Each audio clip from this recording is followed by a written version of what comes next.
is In the Shadows Podcast. Lots of cigar talk, but if it's going on in the world, we'll be talking about that too. And by the way, the fellows don't shy away from controversial topics. Trust me. So grab that stick, kick back with your favorite drink, and let's do the thing. This is the In the Shadows Podcast. Now your hosts, Tony the Soy Sauce Assassin.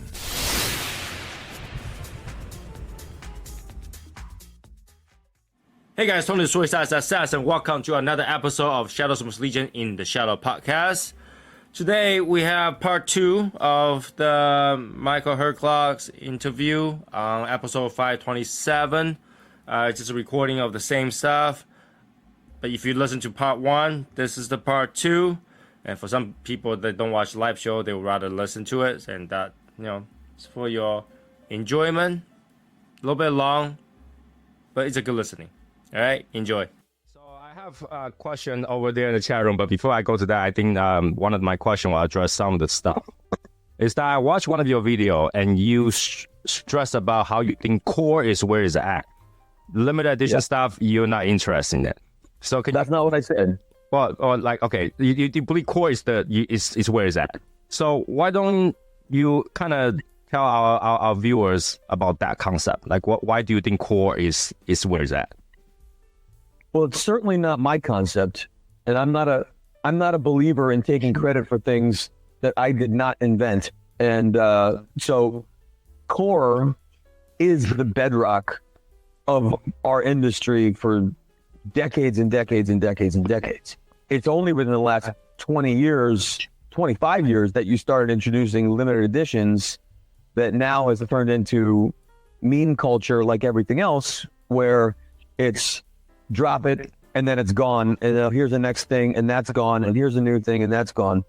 I suppose if that's your business model, hey, good for you. That's great. That makes life way easier, when you can just drop it and move on, and you just put everything in the chamber and just start rocketing them out. But I don't know how you build real long-term trust with your customers if every 30 days you have to teach someone a new story. I don't consume that way. I enjoy, a limited edition here or something new and cute there, but the things that are the most consistent in my life are the things that are the most consistent in the market. If I look at the clothes I wear, the food I buy, the brands that I use daily, they're not limited editions. I couldn't possibly create my lifestyle around something that I know is going to disappear in 30 days.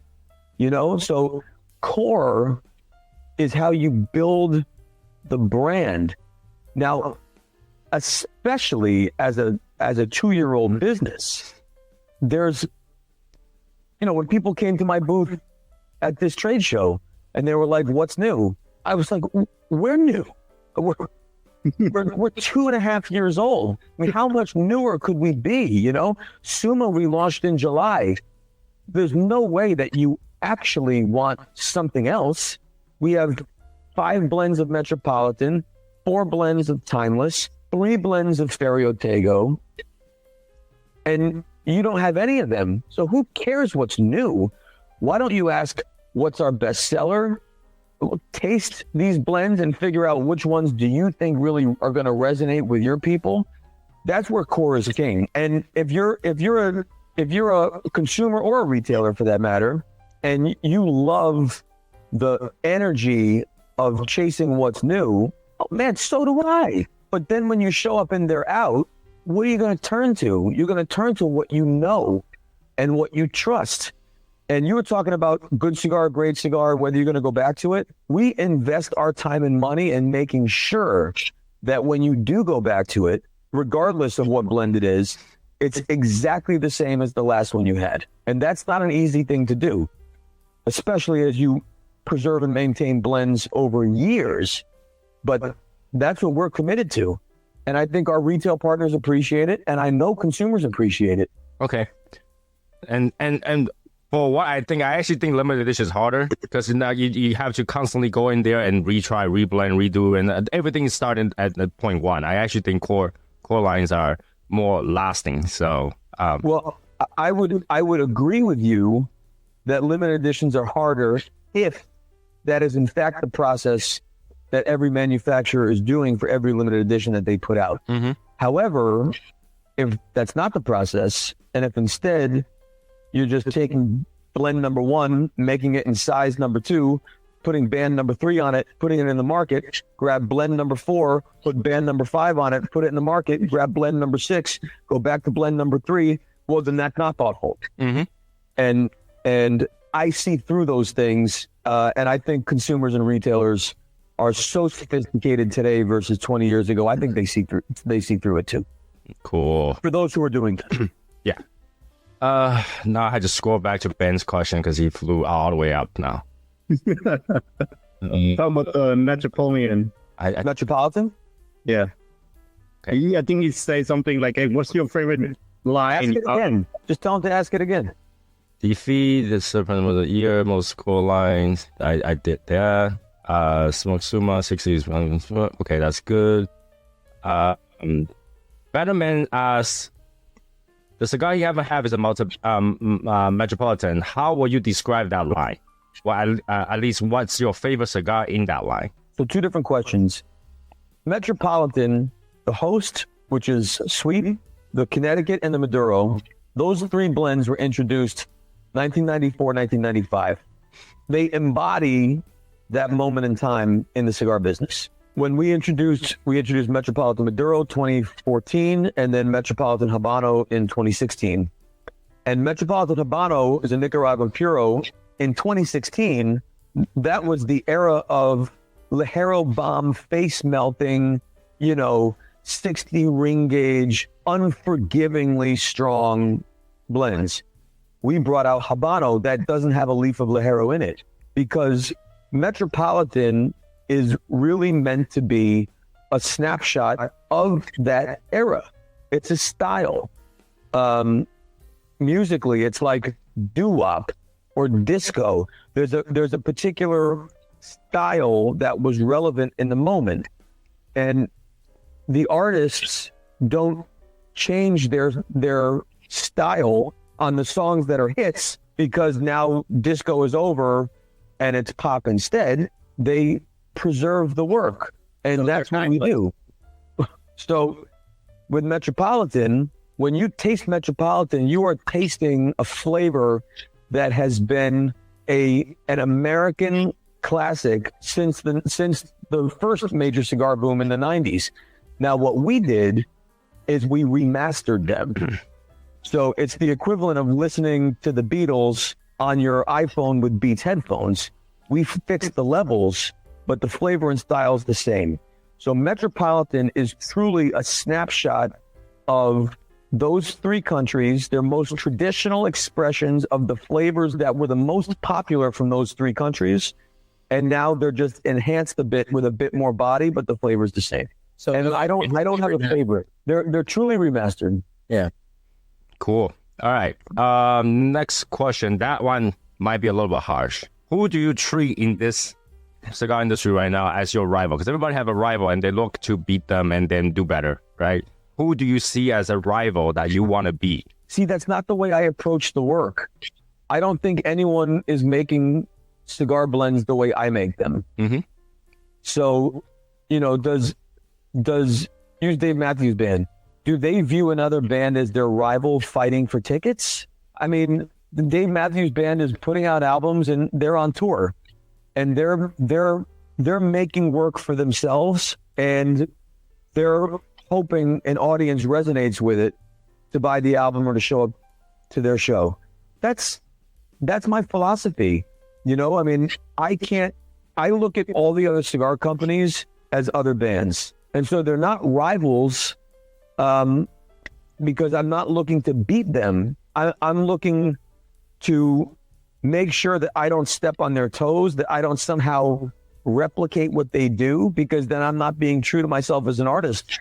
I want to do my work and create blends that feel like my style and hope that they land with people in such a way that you're willing to spend your money to put them in your humidor and put them on your playlist, along with all the other cats that are out there doing the same thing, you know? I just want you to listen to mine a little more than you listen to the others.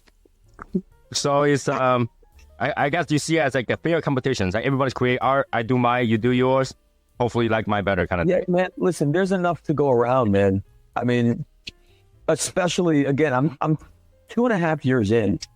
There's no direction but up. We continue to grow the business, and the industry is going to continue to grow. So anyone that's willing enough, passionate enough, and stupid enough to put all their money in to this, man, they all deserve success as long as they're doing it the right way, ethically, morally, honestly. I don't have any rivals, man. I hope our industry continues to grow. I hope we continue to find new consumers that really resonate and respect this craft. It's special. Another question. But I will say, I hope that motherfucker. No, I'm just kidding. the true culture. Okay. There's another question. I'm gonna twist that a little bit because it's kind of a weird question. So I'm gonna just simply ask: are you looking to blend a Honduras focused cigar? Since you do work with Davidoff, and they already have like a very successful Honduras lineup for what they sell. Are you looking to ever blend a Honduras based cigar or Honduras? The Metropolitan Host is 100% Honduran. Both of them, Host and Host Maduro, except for the wrappers. But it's, again, Metropolitan, so it's a lighter style, sweet, which is kind of where Honduras was back then, besides Villazon back in the 90s, well, back in the 70s. But my approach to creative tends not to be led by a goal that is not experience centric. So I rarely say, what I want to do now is I'm going to do, I really want to do a 6x70 Nicaraguan Puro with a Mexican San Andreas wrapper. Well, let's get to work. Why? Well, what am I doing? You know what I like? That to me is like saying, I'm going to write a song. It's going to be 16 bars. It's going to be in the key of E, and there's nothing artistic about that at all. You know what I mean? That's scientific, and that's not the way I create. So now I will share with you, I'm constantly playing with blends. So Davidoff, of course, predominantly has their operations in Dominican Republic. We do not work with them in the Dominican Republic factory. We work with Quesada in the Dominican Republic. We work with Plasencia in Nicaragua, but we work with Davidoff in Honduras. And so over the last few years, I've had a lot of fun playing with blends out of Agroindustrias, which is the factory that makes Camacho, the factory that makes our Metropolitan Host. I've had a lot of fun playing with some blends, having a little fun. But even in those blends, I'm not approaching that work as this has to be a Honduran Puro. My approach to any factory is walking in and opening up the pantry and saying, what do you have here? What do you have? You have Nicaragua, you have Ecuador, you have Honduras, you have Guatemalan, Colombian, Peru. Great. Like, let me taste this shit. I've never tasted this before. And the crazy part is the same Nicaraguan tobacco from the same farm tastes different in Agroindustrias than it does at Plasencia and that it does in Quesada. The same crop, same farm, same leaf, because the way they finish it, the way they process it is different. So my approach is always show up, open the pantry, let's look at these ingredients. Let me taste a couple ingredients. It's a chopped competition. I open up my basket and I say, okay, let's have some fun here. Let's taste some of this stuff and see what we can make. Cool. Hopefully that answered the question for that one. Javier asked, is there a follow-up to Suma in the works to add to your body of work? Understandable if you can or don't want to answer yet. Well, body of work continues to evolve.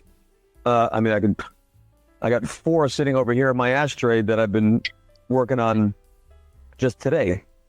So the easy answer is yes, but what may follow Suma is not necessarily a new blend when, as we said earlier, we don't have 6x50s in every single blend that we make, and 6x50 is the number one selling format in the United States. So we may extend a line with a Toro or extend a line with a 6x60 before we launch a new blend.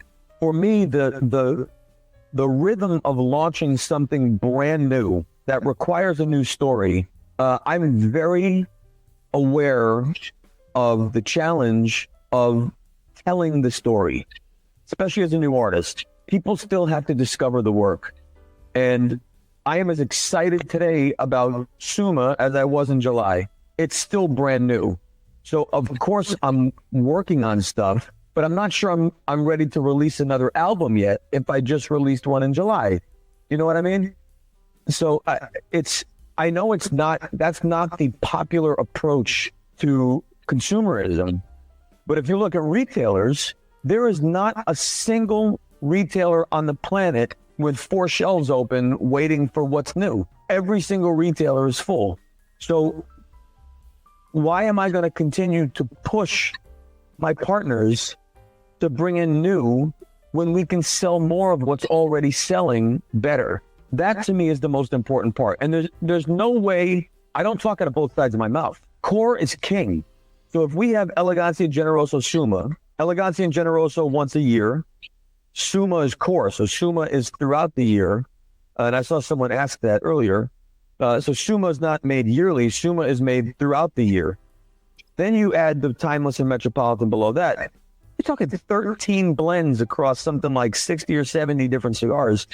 No retailer needs more than that now.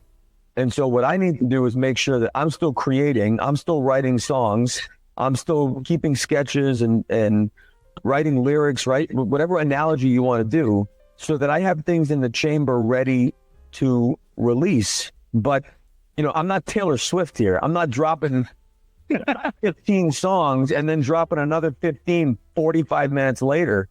That's just, it's as a consumer, it's like, how can you connect with that number of things in such a short amount of time? It dilutes it. And if I look at the brands that I admire the most, they are probably the ones who release the least, but produce steady hits over and over and over again. They just keep putting out your favorite song and keeping it great every time. That's it. Follow on the relight. Don't let your cigar go out. No fix. No, it get worse, man. Fire up that other one. Oh man. Yeah, just don't let it go out. Let's talk about Ferio Tego. How did you came to that brand name? How do you decide that this is gotta be the name Ferio Tego? Probably no way to see that. Maybe I see the ring. I see ring in black. Yeah, you can kind of see it's engraved there. Right. There we go. So that's my Herklots family crest. If you go to the Ferio Tego website, you can see our coat of arms. And in the center of the coat of arms is a shield. And in the shield is the image of Hercules striking the Hydra. And below it, it says Ferio Tego. And the context of that shield, it's Hercules fighting the Hydra, which he had to do as one of his 12 labors, I think it is, where he killed the Hydra to defend his village of the evils of this Hydra. Now, I have no idea how that resonates with Herklots at all, but that's the family coat of arms. And From Hercules. Well, Herklots does descend from Hercules as a pedigree, but I've had this ring since I was 16. It was my dad's, and I've always loved our heritage. I've always loved the crest. I've always loved the way Ferio Tego sounds, and I've always loved the image of that Hercules and Hydra. And years ago, I protected it. I registered it as a cigar brand, and I just protected it for no other reason than making sure that no one else ever used it. And when the time came and I decided, okay, I'm going to go out and do my own thing, I thought, what a perfect name to lead with. Because, I mean, Ferio Tego doesn't exactly roll off the tongue, but it's a lot easier than Herklots. And moving quickly along in the story, once it became clear that, in fact, we were going to be able to acquire the old work, Timeless and Metropolitan, and restore it, the translation of strike and defend really resonates with that story of scooping up those brands, bringing them back in the middle of a pandemic, you know. So there's a spirit of resiliency and doing the right thing when you have the opportunity.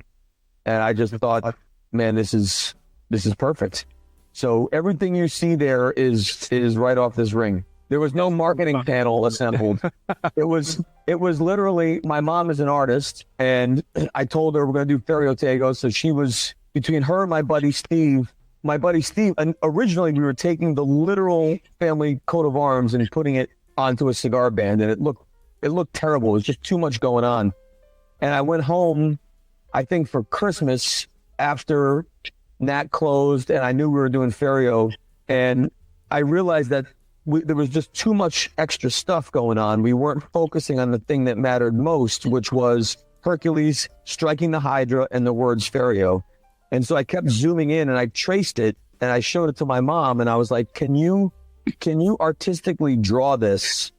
And I woke up the next day, and she had done like 3 or 4 different versions of Hercules, Hydra, the way the tail comes over through his feet. And we got that. I sent it to my buddy Steve. He made it digital, and we went to print. Let's talk about that. Let's talk about when that closed and you decided to go on your way and make this thing, right? How does that go about? How is that family and mentally going about this project? Because it's not, how do you know that this is the right risk I'm going to take? I'm going to spend all that money. I'm going to build this brand, all that stuff. Like when you talk to us about that. Well, it was because it was me and my partner, Brendan, that ultimately did what Ferio Tego is today. But the original realization was just, I was not going to apply for another job. That was the first realization. And by the way, that realization came from having really meaningful conversations with serious people in the industry, who were all so encouraging, saying the same thing, like, man, you've been doing this long enough. Like, just, do you really want to go work for someone else again, or do your own thing? You know how to do it. Just do it. And that was very encouraging. So my plan A was to do Ferio Tego, and it was going to be Elegancia and Generoso, and that was it. I was just going to lead with that and go hit the streets. But then through conversations, it became clear that we might be able to take a stab at buying the brands. When we did that, it was a very different proposition. And so that required a lot more conversations. But to make what is always a long story short, both our wives were confident in our ability to make this thing happen. The factories had our backs and assured us that they would support restoring all the production. And we went all in. Our all-in play was November of 20. We didn't announce it till January of 21, but we did it in November of 20, which, if you think about where we were in November of 2020, especially here in the Northeast, it was still full lockdowns everywhere. But we're in the long game here. This is not a short-term vision. This is not a quick play. This is a long play. And I've had the benefit of 21, 22 years in the industry, 10 blending, putting together a sales team, building a brand, and working with factories all over. It was a serious leap emotionally, because I had always had the soft landing of knowing that I worked for someone else and there was always a guaranteed check as long as I did what I was supposed to do. But this feels the closest to the way I felt 18, 19, 20 at Berkeley, studying music, booking my gigs, writing new stuff, putting together bands. You know, this feels a lot like that, where there's a lot of pride in authorship and standing behind the work and being able to speak to it as the creator, not just on behalf of a company. Nice. I want to go back to the panel. Like, Johnny, you got any question? Because I'm just going down the question, everybody's question. But like, do you have any questions yourself? That you want to ask? Because I know you want to be on here talk to Michael, but I want to make sure that you got your opportunity. Wow. Ben has a lot of silly questions. I had to pick and choose because there's so many of them. And I know some of it's going to take the entire show just to answer. Do you have a family in Ferio Tego succession plan who will maintain the vision in 40 years? Yeah, I think you have 2 kids, so. I have 2 kids. My partner, Brendan, has 2 kids. But we're not, in 40 years, it's me and Brendan. I mean, succession plan's 80 years from now. We'll figure that out. Right now, it's me and Brendan. All right, so let's see.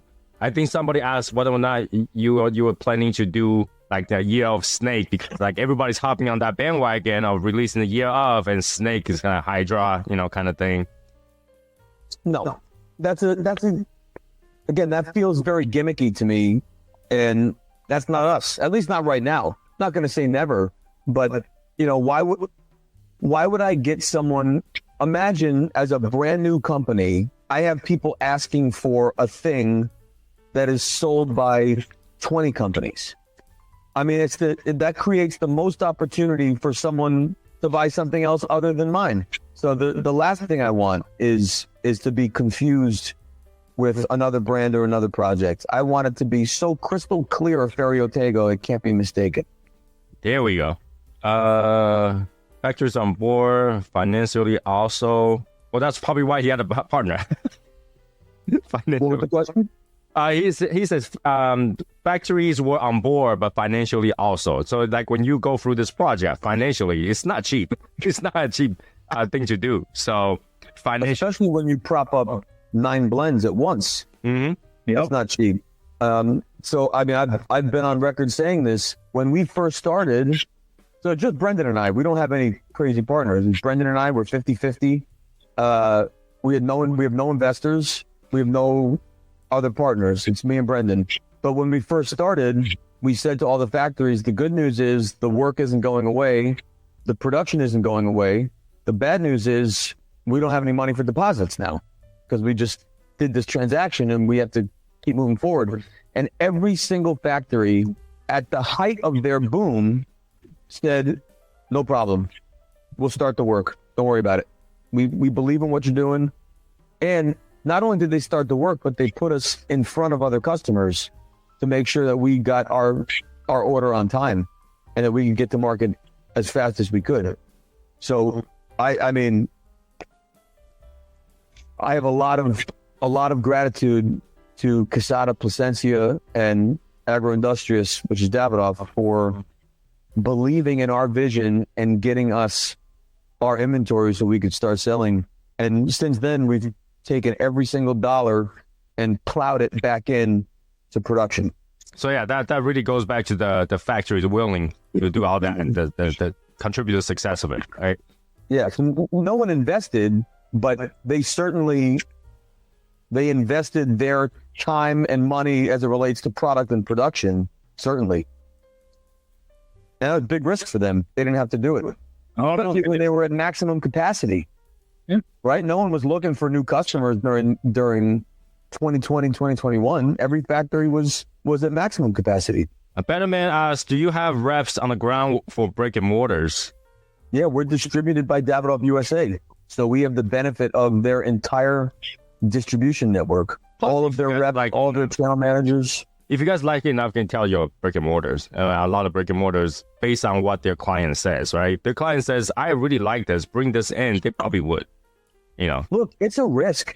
I did retail for 20 years.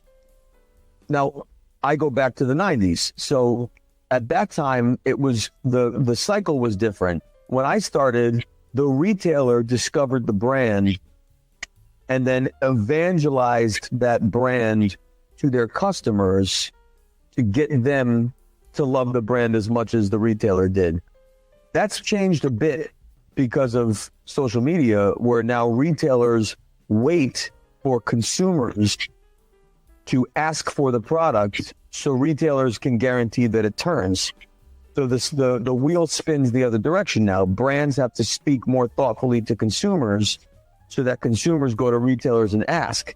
And that's why it's so critical that if you love Ferio Tego or you're interested in it, that you ask for Ferio Tego when you walk into a brick and mortar store, because it reinforces your enthusiasm, support, interest in our brand. Okay, here's another one. By the way, let me just say for whoever's watching, you don't have to ask a question specific about Ferio Tego. If you have a question that's broader about industry or blending or tobacco, no problem. It doesn't have to be Ferio specific.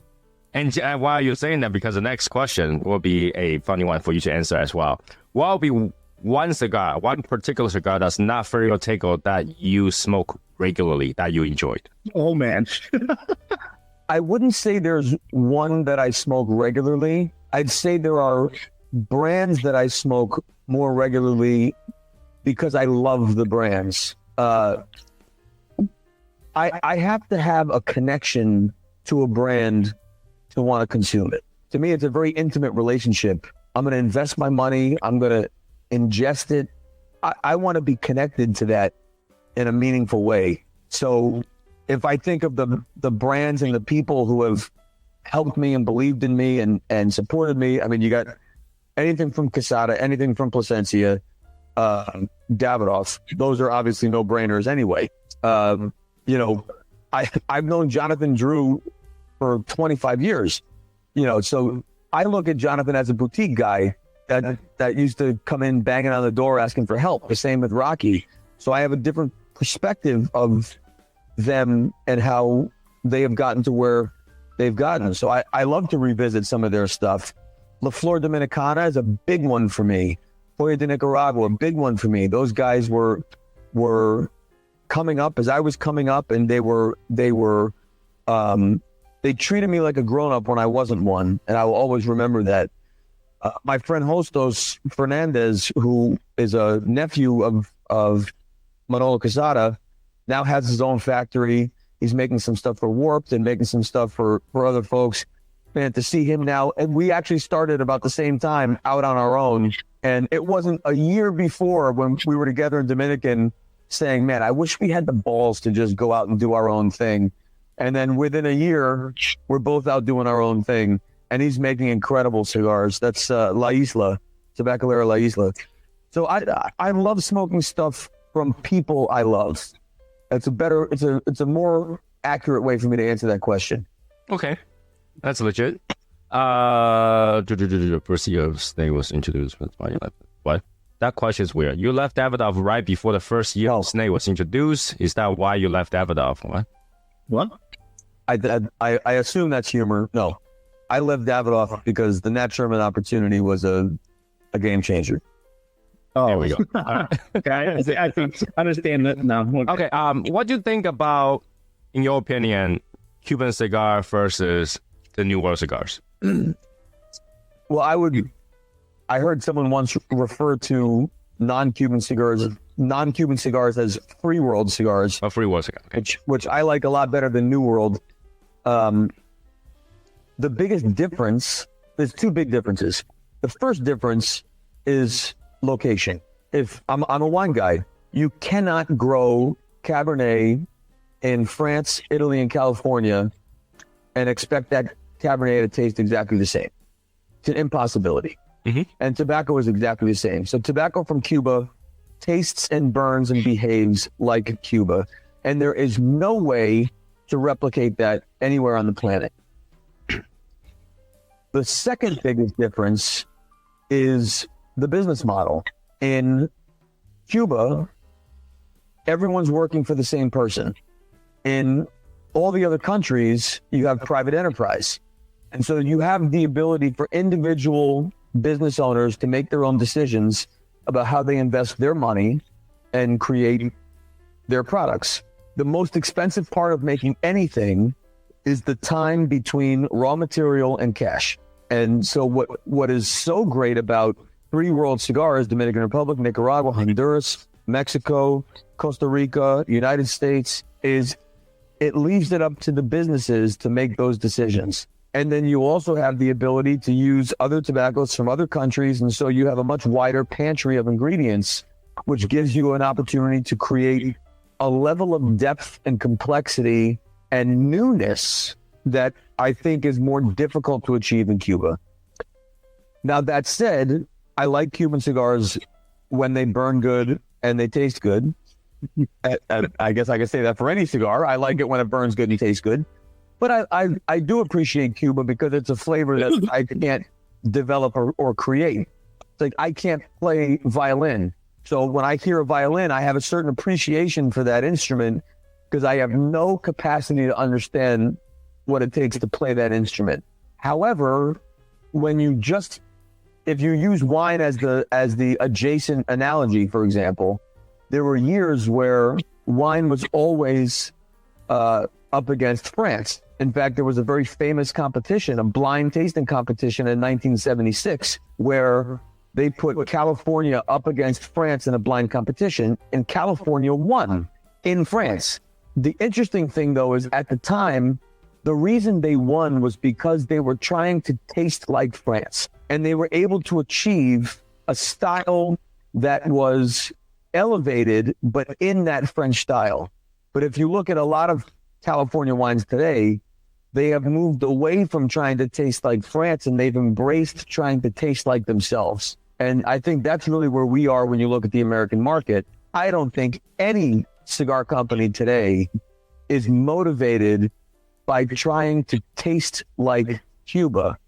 I think they are motivated to taste different and perform better because now it's a free market and everything is available everywhere. And if you look at the growth of non-Cuban cigars throughout the rest of the world, they're growing rapidly. With that being follow-up questions, if you had the option, would you test Cuban tobacco in your blends? If there's a way to get it, Cuba famously went on record with Cigar Aficionado in an article a few years ago, and they said unequivocally, we will never sell our tobacco to anybody. Oh, really? I didn't know that. Oh, I didn't know that. Wow. Okay. Like 3 years ago, which I couldn't believe it. Right? Because you can make a lot of money. A lot of money. Now, fast forward, they have a lot of problems with inventory and production. So if they said that today, I wouldn't blame them. And it's rumored that actually they're buying tobacco from other countries to help close the gap for them. I don't know if that's true, but it's widely rumored. So if all things were equal and it was free trade everywhere, I would look at Cuban tobacco the same way I look at Costa Rican and Peruvian and, whatever else is out there, Honduras, Nicaragua, Mexico, Costa Rica, Ecuador.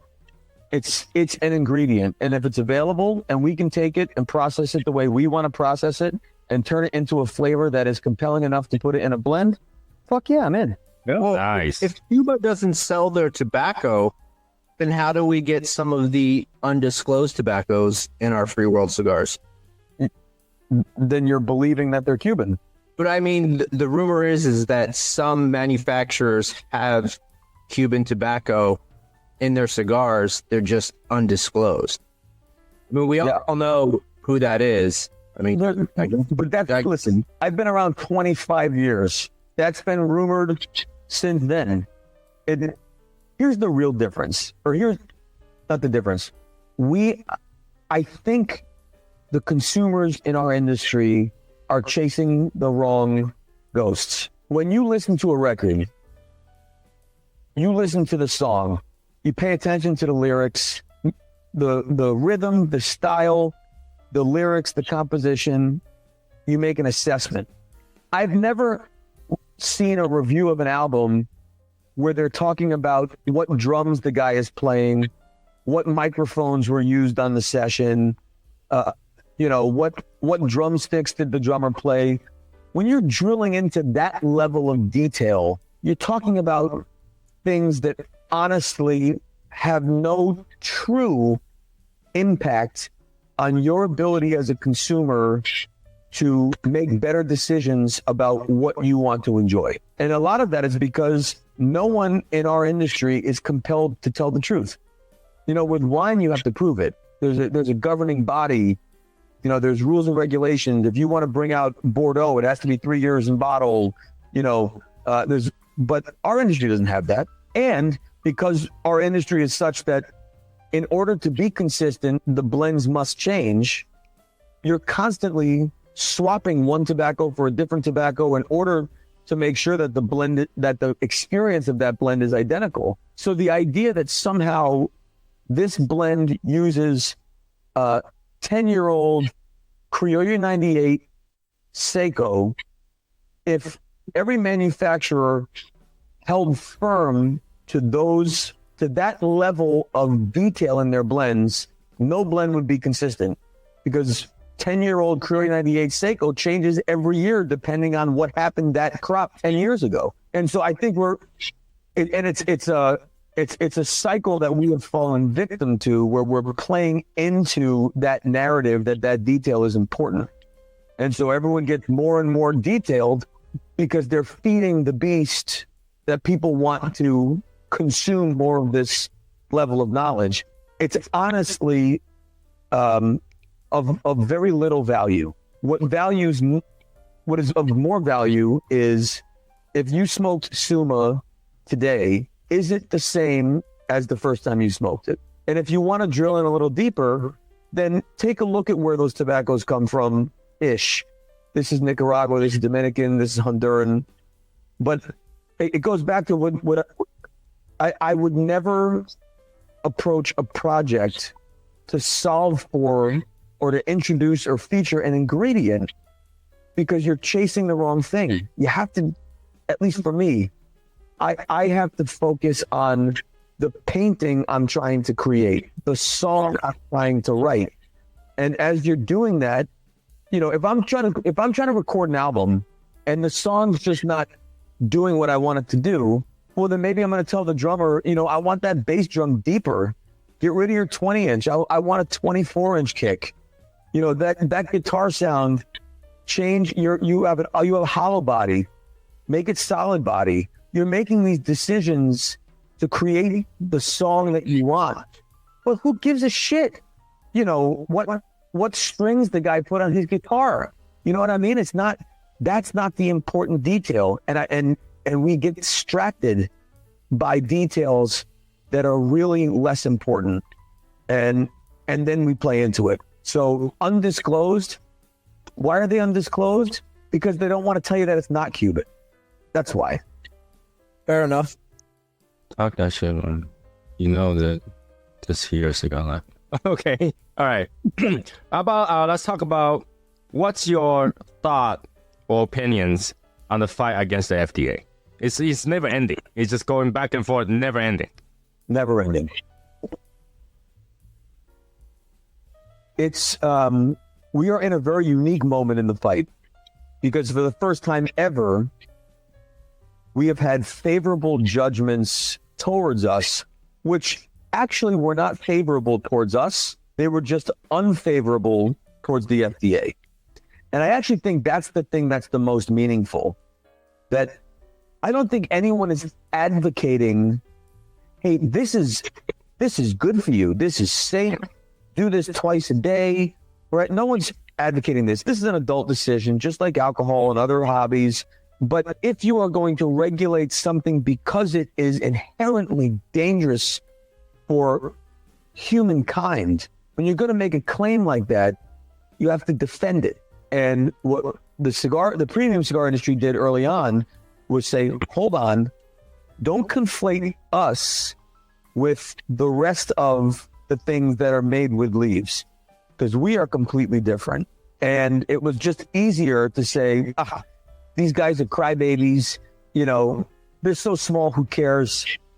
Steamroller, all tobacco is tobacco, that's it.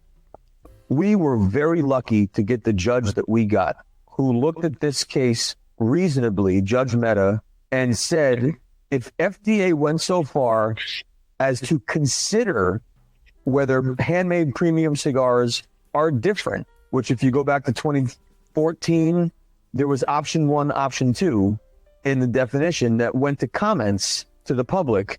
Option 1 and option 2, which were handmade premium cigars should be exempt or handmade premium cigars should be included. By doing that, FDA recognized, in fact, handmade premium cigars were different. Otherwise, there wouldn't have been 2 options. And then FDA did not sufficiently produce the evidence to say that there was a equal risk to the category that they were willing to set apart as potentially different. And that's what Mehta basically ruled on, is that FDA did not do the things that they should do in order to justify the fact that they were separated for consideration. So where that leads us today is, because of the unfavorable decisions, it's finally given us some breathing room at worst, and potentially a playbook at best as to how we can move forward as an industry and continue to create and get back to doing what we do. Because the reality is, nothing about this product is attractive to youth. The flavors aren't, the price isn't, the way you smell after you use it. There's, and I'm using the verb use because I'm talking FDA language. You know, we're a hobby, not a habit. We don't use this, we enjoy it. But this is the way they think, is the way you use it results in X, Y, and Z. This is not a nicotine delivery system. This is a vehicle of enjoyment that brings people together or gives you solace at home, no different than a glass of wine or a cup of coffee, or, you know, whatever you do in the moments where you either get together with friends or you spend time by yourself. And FDA failed to do their part, which they were required to do by law. And fortunately for us, we have a judge that is holding them to account. So there is still a lot ahead of us. We're in the middle of an appeal. But the burden, provided that we keep this judge, the burden is now on the FDA to demonstrate that they have done the things they were required to do.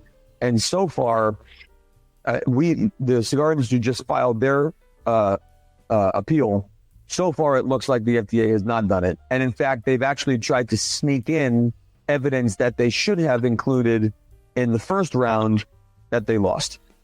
So there's a long road ahead, but I feel very good that we are in a place where we can be creative without the risk that we're going to have to pull things off the market or close our companies or do any of that stuff. I think that is probably behind us, or very, very far in our future. What about the immediate risk? Like there are some state that's posing generational bans. Totally different issue. So FDA is federal. State by state is a very different animal. The good news is, as an industry, we have grown up very quickly. And so now we have state associations. We've got government affairs people who specialize in communicating with those legislators at a state level, and retailers, most importantly, are stepping up and getting involved. So rather than just saying this is never going to happen, retailers are creating state associations funded by their businesses and by consumers that are then engaging and hiring their own lobbyists, supported by PCA or CAA or other larger associations that are doing the ground combat state by state by state. And to a large degree, success. The generational ban thing is very scary shit. Yeah. Yeah, because you basically get stopped after a certain time. That's some crazy nutty. And it has passed in other countries and other provinces. Yeah. I do not believe any generational ban has passed in the United States of America. Not yet. Not yet. I can't imagine if I have a son and his son will grab me a cigar and he's like, I can't, Dad. Oh, they just can't buy it, but they can use it. Yeah, I know, but he can't grab me one. Right? I I need to That's go. the point. Eventually, there's going to be no one left to buy it. Right. And now you're regulating out an industry that is, I think that's actually borderline illegal. Technically, right? They're killing the I industry. think there is, on a federal level, I think there is some provision that says you cannot regulate a business out of an industry out of existence. Believe this, a legal industry, of which we are. I don't know if that provision exists on state levels, but it's scary shit. Yeah. When I looked at that, I was like, but that's even possible? Wow. Like, you can literally say, like, from now on, anybody born after a certain amount of time cannot buy sugar. Can you imagine that? Listen, you can apply any of these regulations to any other industry and it would be like, what? Yeah. And look at the ones that aren't regulated. I mean, alcohol is the greatest example. There's nothing more attractive to youth than booze if you're comparing booze to us. This is not attractive. It stinks, it doesn't taste good, and it's expensive.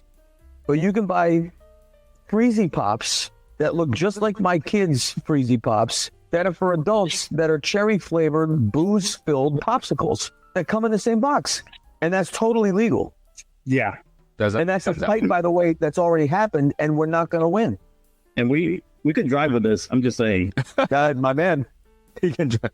Yeah, you're going to make No a better place in the world to enjoy a cigar than in the car. Let's talk about something slightly controversial before we end the show.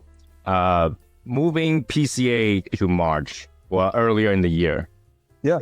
That decision kind of get everybody in scramble. Obviously, it's like a fight against the TPE. Oh, that's not the case at all. The move was a decision based on the voting of the membership. I mean, it wasn't like PCA board said, let's just move it. For years, members have said July is the wrong time to do the show. It should be earlier. And so we did a vote as an organization. Oh, wow. With locations and with dates. And members put in their votes, and it was an overwhelming majority that agreed to the date change. Overwhelming. Manufacturer and retailer wanted the show in March or April. And then we looked at locations, and New Orleans was actually a favored winner to take it out of Vegas and go to New Orleans. So we're going to New Orleans next year. Oh, no, that's something we didn't know. So yeah, it wasn't like a punch to TPE. It's more like they voted. No, and I love TPE, but one thing to really understand about TPE, I've been going to that show for 15 years, and TPE is a trade association for a company. It's a trade show for a company. It's not a trade show for an association or for an industry. And so I don't see why they can't coexist, because the majority of people who go to TPE are not the same customers as PCA. So, like when you go to TPE, you have every single category under the sun that you would find in convenience stores or some of the broader tobacco shops, smoke shops, glass, CBD, Kratom, Delta 8. It's a crazy, crazy show. And so if both shows happened in March, I would go to both shows because they serve completely different customers. TPE did increase their premium cigar presence just to help fill that void at that side of the year. But I do not believe that the spirit of that move was in any way targeting TPE at all. It was purely a move that was supporting what members wanted. I'm very interested to find out why March, though, because like we all know that Cigar Factory kind of closed down during the end of the year. So for them to rush everything out by March so that it's display the show, there's all that stuff, wouldn't that be harder? Well, I would answer that two ways. If it was a surprise, it would be harder. But if it's not a surprise, then you need to plan better. So if you have, we work 5 to 8 months in advance trying to stage things and get them ready. So if that means you have to make sure that everything that you want to launch in the first quarter is in your warehouse before your factory closes, then that's how you plan, no problem. But the other way I would answer that is we have adopted this idea that the show is about launching and taking orders and doing all this new business. But you have a trade show and a convention.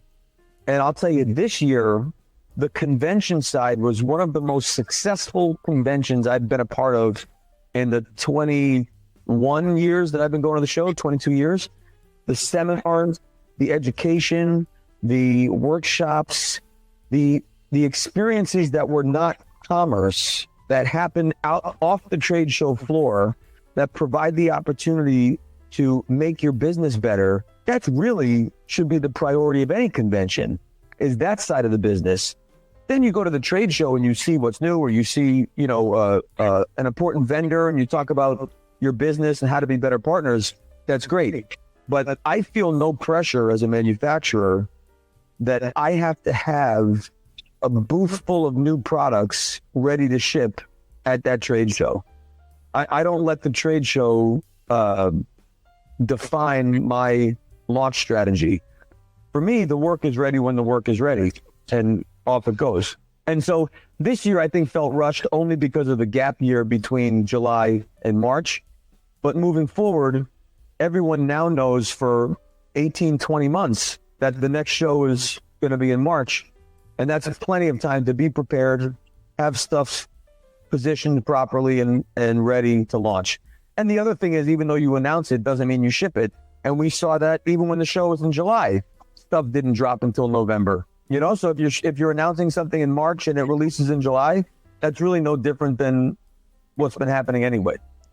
All right. So I hope I address some of these questions over here. I know I missed some because Ben has been like Energizer Bunny and throwing out questions that's like endless. But I hope that we address the important ones that people want to know. And obviously, big thanks to Michael for joining us, because that's taking time from his life to, join us in this little chat over here and just getting, better understand the Ferio Tego as a brand, Michael as a person. I hope you guys kind of feel somewhat related to that now, and give it a try to the cigar, because I personally enjoy the cigar, so I don't mind to talk about this all the time, because I like their cigars. Well, good. Then only talk about Ferio Tego all the time. That's better for me. And with that being said, I'm gonna give Michael a minute or two so that you can address the viewer here something that you want to tell them about your brand or anything like that. We'll have some last word before we end the show. Yeah. Well, let me first say, I really appreciate you all offering this platform for me. And it's not lost on me that this is not any of your full-time jobs, but you treat it with the same reverence and seriousness that you would a full-time job. And that's not lost. There's a lot of people putting out content and going live and doing different things, but the way you guys do it is really thoughtful, and so you should be very proud of what you're doing here, because people are seeing it and it makes an impact. It really does, whether it's to us as brands or whether it's to the community that you have fostered, who look forward to experiences like this. It is very admirable, and I hope you guys realize what a great job you're doing, all of you. It's very impressive. So well done. Thank you. Thank you very much. As far as Ferio Tego goes, we are 31 months in market. That is not a lot of time. So I am very aware that there is far more to do ahead of us than has been accomplished behind us. But I will say that I'm very proud of what we have accomplished in the time that we have done it. We're in over 1,200 stores since inception, and really turning and burning with about 500 to 600 partners, which I think is, at least being around as long as I have been, that's a serious number, and that's not lost on me. And that's really a result of consumers believing in what we do and sharing their affection for our work with retailers and with other consumers. And I'm going to tell you, Ferio Tego is not going anywhere. we're in a long game here. But with as much as we have to do, I would truly appreciate if you would take a moment and amplify your affection for Ferio Tego in whatever way is authentic for you to do it. So if you're on social media and you post a photo, that would be incredible. Tag me in it. If you're not on social media or you don't feel comfortable and you're just having a few friends over to smoke cigars, share a couple of my cigars or show someone a picture of my cigar and tell them to go try one and buy it for themselves. But that is the most genuine endorsement I could possibly get. That's better than any advertisement. That's better than any influencer, because you are trustworthy within your community. And if you simply give someone permission to love one of our cigars that you love, you give them permission to love it before they light it. And when that happens, it creates a slightly smoother road for us, and I would be grateful. Nice. That was good. With that being said, that is the show today, and we'd love to have Michael coming back the next time he has something new. Michael probably can let us know ahead of time. We can read we'll go buy that cigar. Hopefully we'll get to smoke that together on the show and we can talk about it. Well, all we did was smoke Suma, so we have 10 other blends that are new to another show. We do. Sure, we definitely do. So wait, what did you light up? I light up the the Elegancia And Suma. That's two cigars. No, I know you did Suma, but you're in Elegancia. Well, I'm not going to let this show close without giving a little feedback on Elegancia.